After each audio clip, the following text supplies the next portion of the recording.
Shana Tova. I want you to imagine the following. Along your street, you and your neighbors reside in handsome, yet not very fancy or opulent homes. Each of you works many hours at your job and saves however much money is possible in order to make a few repairs here and a few renovations and improvements there. Now, far at the other end of your street, tucked in among a thick-set grove of trees and a high fence that conceal it, is this glorious mansion.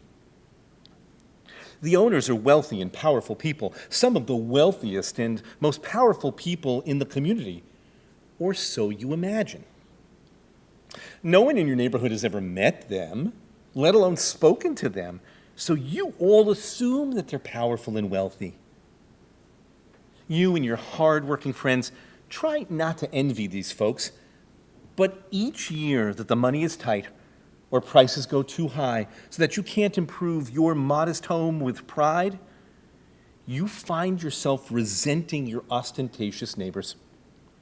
They get to live so well, while you find yourself licking your wounds with self-pity. Now, one day, while you're playing catch with your kids near that mansion, the ball flies over the fence, past the trees, and onto the lawn of the mansion. A bit nervous, you nonetheless climb the fence, crawl through a thicket of bramble and branches, and you find yourself on the lawn in front of that grand old house.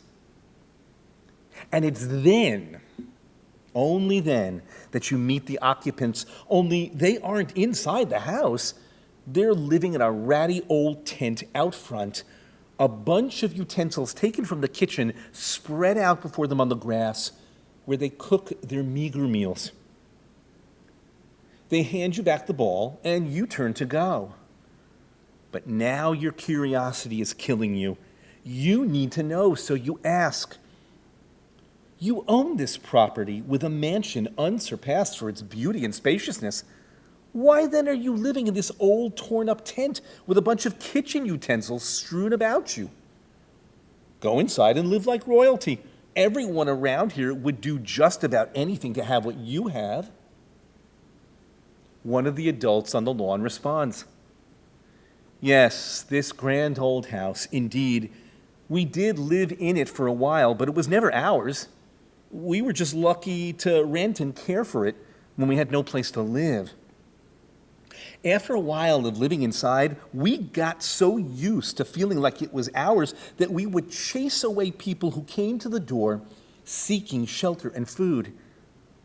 One day, we all got so angry at a homeless child who kept looking for a place to sleep that our whole family ran outside to chase her away, holding on to some of the items from the kitchen that we had been using.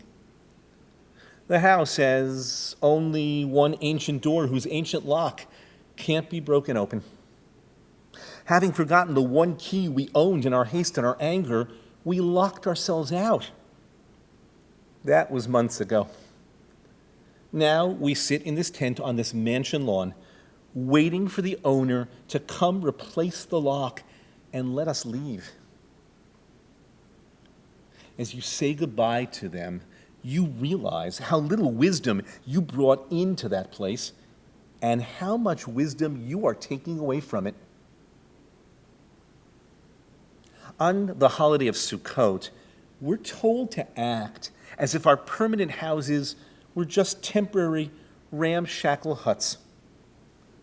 The sukkah, nothing more than a rickety shack, becomes our permanent home for the week of the holiday as we take our household items and live with them there. The sukkah is like that tent in our story. God and the world are like the mansion and its owner. All of us are like the tent dwellers on the property. Leaving our homes on Sukkot to live in the Sukkah is a kind of ritualized mini-drama of life that teaches us a crucial lesson. Like that mansion, the world and its riches belong to us, but not really, and certainly not for long. we're merely renters and caretakers passing through what belongs to God. We should be sharing it with the homeless, the marginal, and the poor, mirror images reflecting back to us who we could become, but we often don't. We're too busy jealously guarding what never belonged to us in the first place, deluded that we are its permanent owners and masters. But soon enough, we lose the key to the mansion door. And whether through poverty, misfortune, or simple aging and mortality, we find ourselves outside, homeless in this life, passing ephemerally from the world. If only we had learned this lesson in humility and generosity before we were forced to confront the limits of our power and our possession, what kind of people could we have become?